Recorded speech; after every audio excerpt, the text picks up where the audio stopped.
दोस्तों, दुनिया का सबसे ताकतवर और सबसे विकसित देश यानी अमेरिका। इस देश में 50 राज्य हैं। इन 50 राज्यों में सबसे विकसित राज्य है कैलिफोर्निया और अमेरिका के इस सबसे विकसित राज्य का सबसे विकसित शहर है लॉस एंजेलिस, जिसे LA नाम से भी जाना जाता है। यह शहर अपने आप में पूरी दुनिया में फेमस है क्योंकि इसे सपनों का शहर माना जाता है। वजह है दुनिया की सबसे बड़ी फिल्म इंडस्ट्री हॉलीवुड का यहां से स्टार्ट होना, और इसीलिए हॉलीवुड के जो सुपरस्टार्स हैं वह भी यहीं पर रहते हैं। लॉस एंजेलिस काफी बड़ा शहर है। अमेरिका का दूसरा सबसे ज्यादा आबादी वाला शहर यही है, और अगर इसके आसपास की एरिया को जोड़ लिया जाए जिसे ग्रेटर लॉस एंजेलिस कहा जाता है, तो इस शहर की आबादी 18 मिलियन यानी 1,80,00,000 के करीब है, और यह बहुत बड़े एरिया में फैला हुआ है। इस शहर में मौजूद है हॉलीवुड के कई बड़े फिल्मी सितारों के घर। इन हॉलीवुड के बहुत से फिल्मी सितारों ने पिछले तकरीबन 1.5 साल से चल रही इजराइल और फिलिस्तीन की जंग में इजराइल का खुलकर समर्थन किया था, और कई हॉलीवुड के एक्टर्स ने इजराइल की इस जेनोसाइड में फिलिस्तीनियों के घर टूटने और तबाह होने की तस्वीरें ट्विटर में शेयर करके इजराइल का सपोर्ट करते हुए ट्वीट भी किया था। इतना ही नहीं, फिलिस्तीन को तबाह करने में अमेरिका ने पिछले 1.5 साल में इजराइल का बहुत ज्यादा साथ दिया और हजारों करोड़ रुपए यानी बिलियंस ऑफ डॉलर्स की मदद भी दी। लेकिन दोस्तों, अब हालात यह हैं कि अमेरिका के कैलिफोर्निया राज्य में इस लॉस एंजेलिस शहर के आसपास इतनी बड़ी और भयानक जंगल की आग लग गई जिसने इस शहर को अपनी चपेट में ले लिया है। और जो अमेरिका इजराइल को बिलियंस ऑफ डॉलर्स की मदद दे रहा था, आज कनाडा जैसे देश इस आग को बुझाने के लिए अमेरिका को मदद दे रहे हैं। इतना ही नहीं, हॉलीवुड के वह स्टार्स जो कल गाजा में लोगों के घर टूटने का जश्न मना रहे थे, आज उनके घर भी जलकर खाक हो चुके हैं। लॉस एंजेलिस शहर में आग लगना अमेरिकी सरकार के लिए एक बहुत बड़ा झटका है, क्योंकि कैलिफोर्निया पूरे अमेरिका की जितनी भी बड़ी बड़ी वर्ल्ड लीडर कंपनियां हैं उनके हेडक्वार्टर्स के लिए जाना जाता है, और लॉस एंजेलिस शहर की इंपॉर्टेंस भी इसीलिए है। न्यूयॉर्क और वॉशिंगटन DC की तरह ही लॉस एंजेलिस भी इस देश के सबसे इंपॉर्टेंट शहरों में से एक है। एक्सपर्ट्स के मुताबिक यह आग दरअसल एक जंगल की आग है, जिसकी स्टार्टिंग गर्म हवाओं और आसमान से चमकने वाली बिजली की वजह से हुई।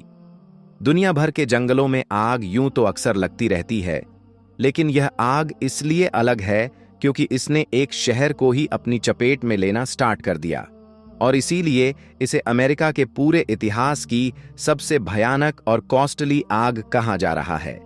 इसकी शुरुआत यहाँ के पलिस नाम के इलाके से हुई, और धीरे धीरे यह आग लॉस एंजेलिस के और भी इलाकों में फैलने लगी।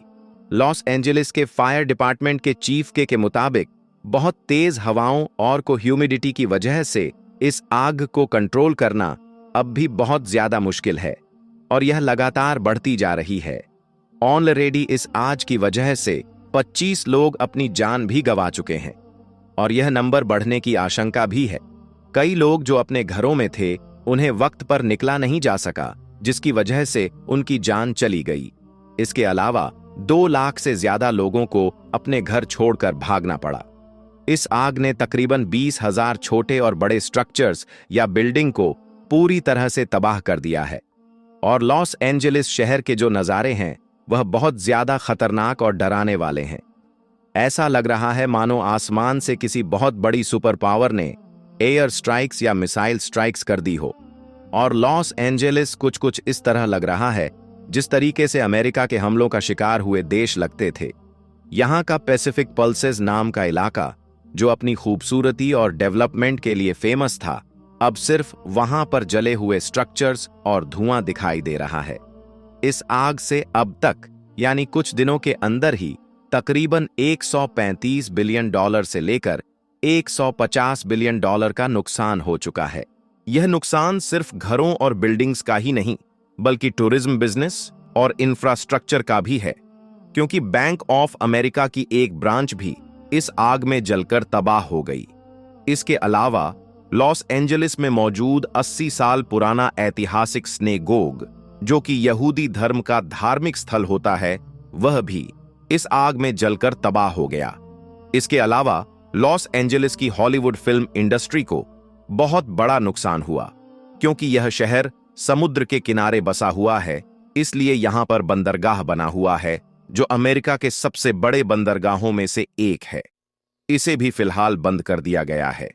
एक्सपर्ट्स का कहना है कि इस आग से जो आर्थिक नुकसान हुआ है वह एक लॉन्ग टर्म डिजास्टर के रूप में आने वाले वक्त में सामने आएगा। वहीं यहां की इंश्योरेंस कंपनियों का कहना है कि ऐसे नुकसान को भर पाना उनके लिए बहुत ज्यादा मुश्किल होगा। नासा के सैटेलाइट डाटा के मुताबिक लॉस एंजलिस से इस आग से जो धुआं उठ रहा है वह एटमॉस्फेयर में 30,000 फीट की ऊंचाई तक पहुंच गया है, और इस वजह से यह धुआं न सिर्फ कैलिफोर्निया बल्कि इसके आसपास मौजूद अमेरिका के दूसरे राज्य नेवाड़ा और एरिजोना तक भी फैल रहा है। हेल्थ एक्सपर्ट के मुताबिक इस धुएं की वजह से लोगों की सेहत पर बहुत बड़ा इंपैक्ट पड़ सकता है, जिससे श्वसन संबंधित समस्याएं और आने वाले फ्यूचर में अस्थमा की केस भी बढ़ सकते हैं। वाइल्ड लाइफ भी इस आग की वजह से बहुत बड़ी समस्या में है, क्योंकि फॉरेस्ट नेचुरल रिजर्व जो वाइल्ड लाइफ के लिए बने होते हैं वह पूरी तरह से जल चुके हैं। कई रेयर और एंडेंजर्ड स्पीशीज का अस्तित्व इस आग की वजह से खतरे में पड़ गया है। इसे रोकने के लिए अमेरिकी राष्ट्रपति जो बिडेन, जिनका टर्म सिर्फ 4 दिन का ही बचा है, 4 दिन के बाद ट्रंप अमेरिका के राष्ट्रपति बन जाएंगे, तो फिलहाल बाइडेन इस आग को कंट्रोल करने के लिए इसे नेशनल डिजास्टर यानी राष्ट्रीय आपदा घोषित कर चुके हैं। उन्होंने अपना आखिरी विदेशी द्वारा रद्द कर दिया और फायर फाइटर की टीम, लगभग 5,000 फायर फाइटर की टीम दिन रात इस आग को कंट्रोल करने की कोशिश कर रही है, लेकिन बहुत तेज हवाएं और बहुत ज्यादा सूखे की वजह से यह आग उनके कंट्रोल में नहीं आ पा रही है। कैलिफोर्निया के गवर्नर के मुताबिक यह आग सिर्फ नेचुरल डिजास्टर नहीं बल्कि क्लाइमेट चेंज का एक बहुत बड़ा उदाहरण है। इस आग के बाद लॉस एंजलिस के लोगों को वापस बहुत बड़े चैलेंजेस का सामना करना पड़ सकता है, क्योंकि लाखों लोग फिलहाल बेघर हो चुके हैं और उनके घर जल चुके हैं। घरों को दोबारा बनाने और इंफ्रास्ट्रक्चर को सुधारने में आने वाले कई साल लगने वाले हैं। लेकिन इस आग को देखकर बहुत सारे लोग यह भी कह रहे हैं कि यह आग अमेरिका को अपने उस गुनाह की सजा के तौर पर मिली है जो उसने पिछले 1.5 सालों से फिलिस्तीन के साथ चल रही जंग में इजराइल को बिलियंस ऑफ डॉलर्स की मदद देकर और हर बार यूनाइटेड नेशंस में सीज फायर का वीटो करके किया है, जिसकी वजह से तकरीबन 50,000 बेगुनाह लोगों की जान चली गई। दोस्तों, हमारे प्यारे ख्वाजा हुजूर गरीब नवाज रहमतुल्लाह अलैह से एक दिन किसी ने आपकी अकेली जिंदगी पर सवाल किया। उसने कहा, आप शरीयत के सभी नियमों का पालन करते हैं, लेकिन यह बात समझ में नहीं आती कि आपने अब तक शादी क्यों नहीं की। उस शख्स ने हुजूर सल्लल्लाहु अलैहि वसल्लम की मिसाल देते हुए कहा कि पैगंबरे इस्लाम ने न सिर्फ निकाह को पसंद फरमाया बल्कि इसे जिंदगी का एक बहुत ही जरूरी हिस्सा बताया है, खास तौर पर उन लोगों के लिए जो जिम्मेदारियां से फारिग हैं।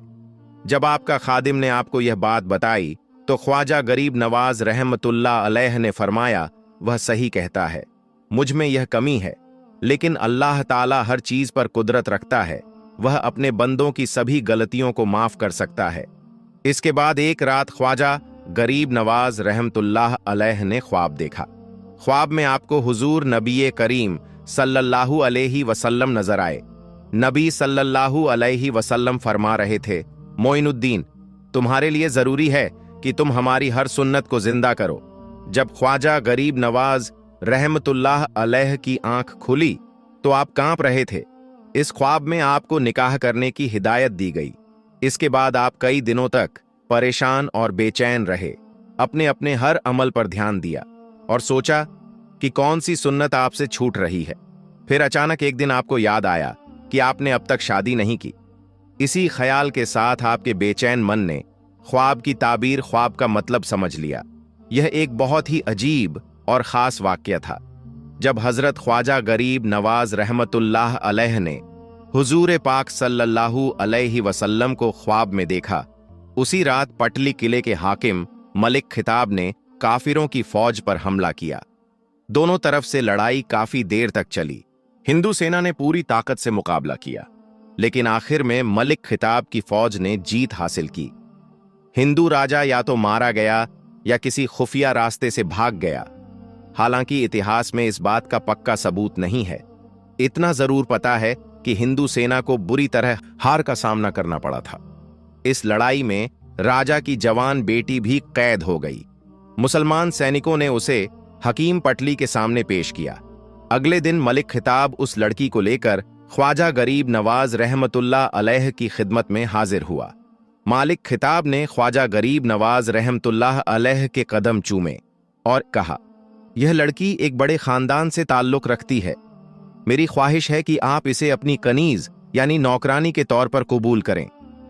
ख्वाजा मोइनुद्दीन चिश्ती रहमतुल्लाह अलैह ने उसकी बात ठुकराते हुए फरमाया, मुझे किसी कनीज या नौकरानी की जरूरत नहीं। अगर यह लड़की अपनी मर्जी से इस्लाम कबूल करना चाहे तो इसका निकाह फौज के किसी बड़े और ओहदेदार अधिकारी से करवा दो। लेकिन याद रखना, इस्लाम में जोर जबरदस्ती हरगिज जायज नहीं। इसे अपनी मर्जी से फैसला करने दो। यह एक बेगुनाह और मजबूर औरत है। इसे जहां जाना है जाने दो। ख्वाजा गरीब नवाज रहमतुल्लाह अलैह आगे फरमाया, अगर हिंदू लोग दोबारा बगावत के लिए तैयार ना हों तो उन्हें भी माफ कर दो। काफिरों के साथ भी मोहब्बत और इंसाफ से पेशा आओ, ताकि वह समझ सकें कि इस्लाम कितना रहम दिल और खूबसूरत दीन है। ख्वाजा गरीब नवाज रहमतुल्लाह अलैह ने अपनी बात नरमी से कह दी, लेकिन मलिक खिताब बार बार जिद करता रहा। वह सिर्फ आपकी खुशी चाहता था। आखिरकार जब उसकी जिद खत्म नहीं हुई तो ख्वाजा गरीब नवाज रहमतुल्लाह अलैह को सख्त लहजे में बात करनी पड़ी। आपने फरमाया, यह लड़की तुम्हारी कैदी जरूर है, लेकिन तुम्हें इसे अपनी मर्जी के मुताबिक चलाने का कोई हक नहीं। यह एक मजबूर औरत है।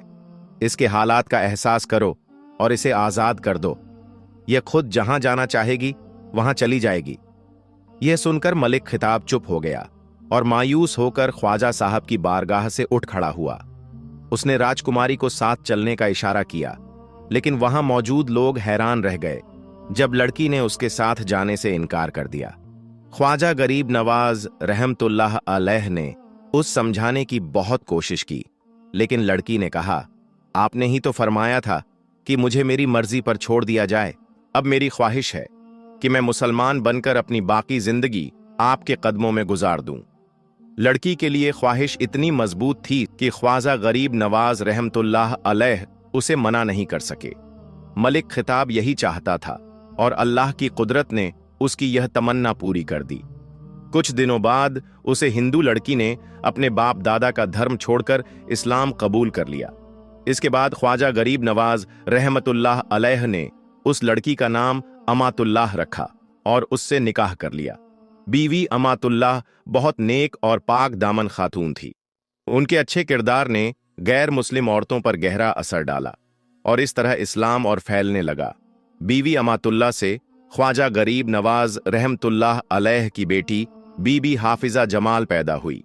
बीवी हाफिजा का हिंदुस्तान की पाक औरतों में बहुत ऊंचा मकाम है। उनका मज़ार शरीफ सुल्तानुल हिंद के पास ही वाक़े है। दोस्तों, इतिहास की भरोसेमंद किताबों में ख्वाजा गरीब नवाज रहमतुल्लाह अलैह की दूसरी शादी का भी जिक्र मिलता है। लिखा है कि सैयद वजीहुद्दीन चिश्ती रहमतुल्लाह अलैह, जिन्हें कुतुबुद्दीन ऐबक ने अजमेर का हकीम बनाया था, उनकी एक बेटी थी जिनका नाम बेबी इस्मत खातून था। सैयद वजीहुद्दीन अपनी बेटी की शादी को लेकर बहुत परेशान रहते थे।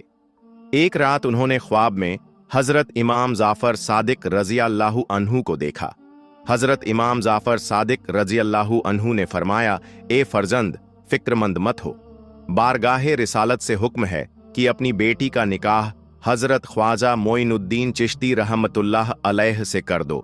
सुबह उठकर सैयद वजीहुद्दीन ने ख्वाजा गरीब नवाज रहमतुल्लाह अलैह की खिदमत में हाजिर होकर अपना ख्वाब बयान किया। हालांकि हजरत ख्वाजा गरीब नवाज रहमतुल्लाह अलैह पहले से शादीशुदा थे, लेकिन जब आपने यह सुना कि यह नबी पाक सल्लल्लाहु अलैहि वसल्लम का हुक्म है तो तुरंत निकाह के लिए तैयार हो गए। बीबी इस्मत खातून रहमतुल्लाह अलैह से आपके 3 बेटे हुए। एक ख्वाजा फखरुद्दीन, दूसरे ख्वाजा जियाउद्दीन, तीसरे ख्वाजा हिसामुद्दीन। हजरत ख्वाजा फखरुद्दीन रहमतुल्लाह अलैह एक बड़े बुजुर्ग और बहुत जलाल वाले शख्स थे। आपने अपनी पूरी जिंदगी इस्लाम की खिदमत के लिए वक्फ कर दी। आप हमेशा इस्लाम का पैगाम फैलाने और जिहाद के मैदान में लगे रहते थे। आखिरकार एक जंग में कुफ्फार से लड़ते हुए आप शहीद हो गए। आपका मज़ार मुबारक किशनगढ़ के कस्बे सरवार शरीफ में है, जो अजमेर से तकरीबन 30 से 40 किलोमीटर की दूरी पर है। हज़रत ख्वाजा फखरुद्दीन रहमतुल्लाह अलैह अपने वालिद हज़रत ख्वाजा मोइनुद्दीन चिश्ती रहमतुल्लाह अलैह विसाल के बाद 30 साल तक जिंदा रहे। आपके जलाल और बुजुर्गी का यह हाल था कि आप अक्सर जंग की हालत में फरमाते, जो बाप के दरवाजे से बेमुराद लौटे वो बेटे के पास आए, इंशाअल्लाह उसकी मुराद पूरी होगी। इसका मतलब था कि जो लोग हज़रत ख्वाजा गरीब नवाज रहमतुल्लाह अलैह के दरबार से अपनी दुआओं का जवाब न पाएं, वह ख्वाजा फखरुद्दीन रहमतुल्लाह अलैह की दरगाह में हाजिर हों। अल्लाह ताला उनके जरिए अपने रहमतों से उनकी मुरादें जरूर पूरी करेगा। यह बात सिर्फ एक रिवायत नहीं है, बल्कि हिंदुस्तान के बेशुमार लोगों ने इसे सच होते देखा और महसूस किया है। हजरत ख्वाजा फखरुद्दीन रहमतुल्लाह अलैह की इस बात ने अनगिनत लोगों के मसाइल समस्याएं हल की हैं। यह अल्लाह ताला का एक राज है जिसे कोई समझ नहीं सका। खुदा की कुदरत जमीन पर अपने निशानियां जाहिर करने के अलग अलग तरीके रखती है। हजरत ख्वाजा फखरुद्दीन रहमतुल्लाह अलैह वो बुजुर्ग हैं जिनके जरिए अल्लाह ने ख्वाजा गरीब नवाज रहमतुल्लाह अलैह की नस्ल को आगे बढ़ाया। आज भी लाखों लोग ख्वाजा गरीब नवाज रहमतुल्लाह अलैह के बेटे ख्वाजा फखरुद्दीन रहमतुल्लाह अलैह के दरबार से फैज पाते हैं। दोस्तों, एक और दिलचस्प वाक्य सुने। जब ख्वाजा गरीब नवाज रहमतुल्लाह अलैह अजमेर में कुछ वक्त गुजारने के बाद फिर से दिल्ली तशरीफ लाए तो हालात बदल चुके थे। पिछली बार जब आप दिल्ली आए थे तो सुल्तान कुतुबुद्दीन ऐबक की हुकूमत थी, लेकिन अब ऐबक का इंतकाल हो चुका था और उनकी जगह सुल्तान शमसुद्दीन अल्तमश हिंदुस्तान पर हुकूमत कर रहे थे। यह वही नौजवान था जो एक बार तीर कमान लिए हुए ख्वाजा गरीब नवाज रहमतुल्लाह अलैह के सामने से गुजरा था। उस वक्त ख्वाजा साहब ने फरमाया था, खुदा इस नौजवान को उस वक्त दुनिया से नहीं उठाएगा जब तक ताज और तख्त इसका मुकद्दर नहीं बन जाते। हिंदुस्तान का तख्त इसका इंतजार कर रहा है। फिर वक्त बदला और अल्तमश फौज में सबसे ऊंचे ओहदे तक पहुंच गए और उन्होंने कई जंगों में हिस्सा लिया और अपनी बहादुरी के कारनामे दिखाए। उनकी बहादुरी देखकर सुल्तान कुतुबुद्दीन ऐबक की मोहब्बत और बढ़ गई, यहां तक कि उन्होंने अपनी बेटी का निकाह अल्तमश से कर दिया। फिर जब सुल्तान कुतुबुद्दीन ऐबक का इंतकाल हो गया तो अल्तमश सुल्तान शमसुद्दीन के नाम से हिंदुस्तान के बादशाह बन गए। जब दिल्ली के लोगों को ख्वाजा गरीब नवाज रहमतुल्लाह अलैह की भविष्यवाणी के बारे में पता चला तो किसी को यकीन नहीं हुआ। लोग हैरान थे कि कोई इंसान कैसे 10-12 साल बाद होने वाले वाक्य को पहले ही देख सकता है। धीरे धीरे यह खबर सुल्तान शमसुद्दीन अल्तमश तक भी पहुंची। सुल्तान को यह पता चला कि दिल्ली में ख्वाजा कुतुबुद्दीन बख्तियार काकी रहमतुल्लाह अलैह नाम के एक बुजुर्ग रहते हैं। वह ख्वाजा गरीब नवाज रहमतुल्लाह अलैह के शागिर्द और मुरीद हैं, जिनके पीरो मुर्शिद ख्वाजा गरीब नवाज रहमतुल्लाह अलैह ने ही यह भविष्यवाणी की थी। सुल्तान अल्तमश यह सुनकर बहुत हैरान हुए और ख्वाजा कुतुबुद्दीन बख्तियार काकी रहमतुल्लाह अलैह से मिलने के लिए उनके खानका पहुंचे। पहली ही मुलाकात में सुल्तान इतने प्रभावित हुए कि उन्होंने इस दरगाह का हमेशा के लिए गुलाम बनने का फैसला कर लिया। अल्तमश एक नेक दिल और फकीर पसंद इंसान थे। इतिहास की किताबों में ऐसे कई वाक़ये दर्ज हैं जो बताते हैं कि सुल्तान शमसुद्दीन अल्तमश न सिर्फ दरवेशों को पसंद करता था, बल्कि अपने किरदार के लिहाज से खुद भी एक दरवेश था। सुल्तान शमसुद्दीन अल्तमश ने एक बार ख्वाजा गरीब नवाज रहमतुल्लाह अलैह के कदम चूमे और अदब से कहा, ऐ ख्वाजा, हिंद के असली सुल्तान तो आप हैं, मैं तो बस आपका गुलाम, आपकी दुआओं की बरकत से ही मैं इस मकान तक पहुंचा हूं। ख्वाजा गरीब नवाज रहमतुल्लाह अलैह ने यह सुनकर फरमाया, जिसका नाम कातिबे तकदीर ने सुल्तानों की लिस्ट में लिखा हो, वह सुल्तान बनकर ही रहेगा। हम दरवेशों का सुल्तानों से कोई वास्ता नहीं। यह तो अल्लाह का एक फैसला था जो तुम पर जाहिर हुआ, वरना सारी दुनिया मिलकर भी अल्लाह के फैसले को नहीं बदल सकती। अल्लाह जिसे देना चाहता है बिना किसी वजह के दे देता है, और जब वह सुनना चाहता है तो गुनहगारों की भी सुन लेता है। लेकिन अगर वह सुना ना चाहे तो परहेजगारों के रोने और गिड़गिड़ाने की भी परवाह नहीं करता। इसके बाद ख्वाजा गरीब नवाज रहमतुल्लाह अलैह ने सुल्तान को नसीहत देते हुए फरमाया, अगर तुम सच्चाई के साथ अपने असलियत पर गौर करो तो इस दुनिया के धोखे में नहीं फंसोगे। ख्वाजा गरीब नवाज रहमतुल्लाह अलैह के असरदार लहजे और गहरी बातों ने सुल्तान अल्तमश को इतना प्रभावित किया कि वह रो पड़ा। उसकी आंखों के सामने अतीत की सारी बातें जैसे फिर से जिंदा हो गईं।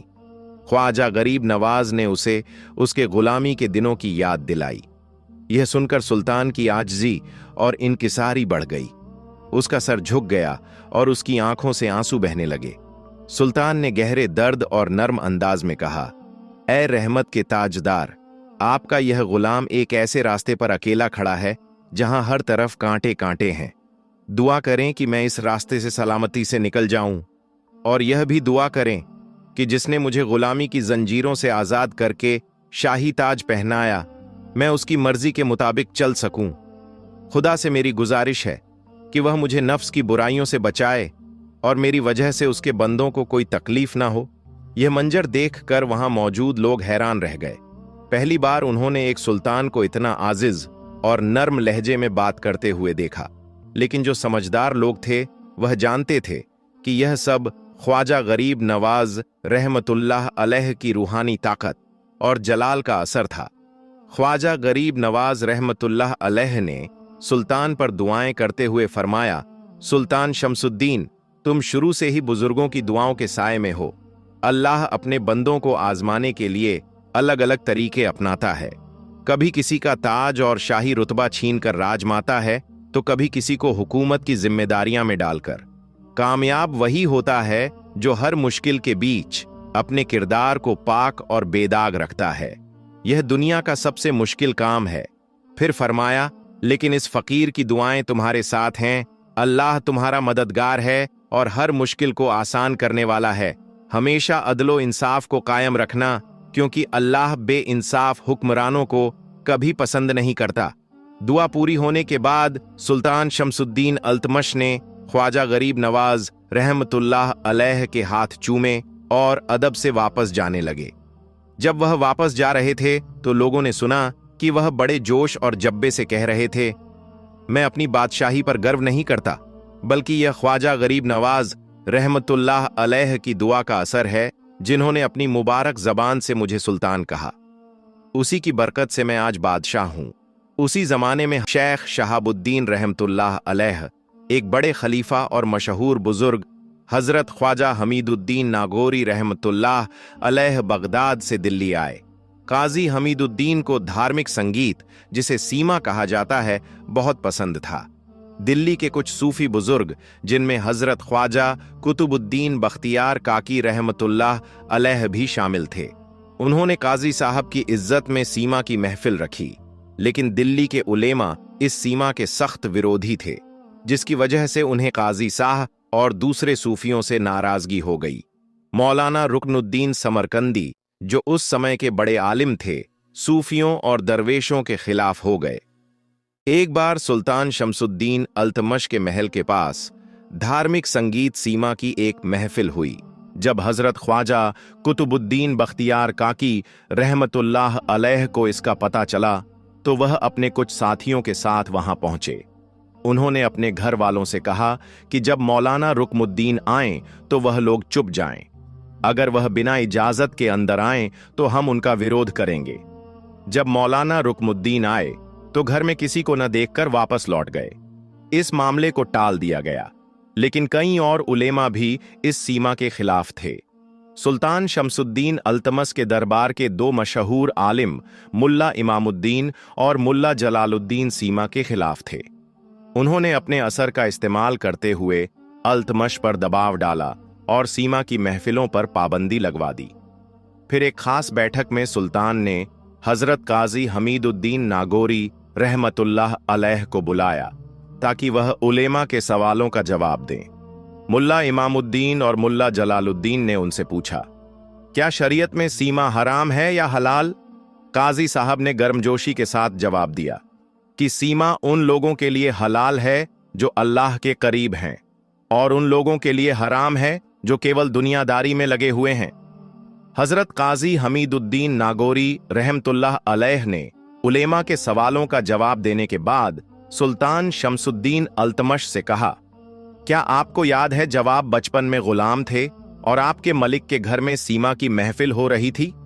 आप पूरी रात एक चिराग लेकर खड़े रहे और उन फकीरों ने आपकी मदद से खुश होकर दुआ दी और उन्हीं फकीरों की दुआ से अल्लाह ने आपको बादशाह बना दिया।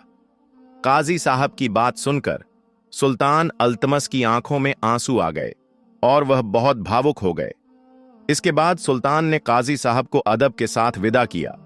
फिर सुल्तान खुद भी सीमा की महफिलों में हिस्सा लेने लगे और यह शौक इतना बढ़ा कि वह हजरत ख्वाजा कुतुबुद्दीन बख्तियार काकी रहमतुल्लाह अलैह के मुरीद बन गए।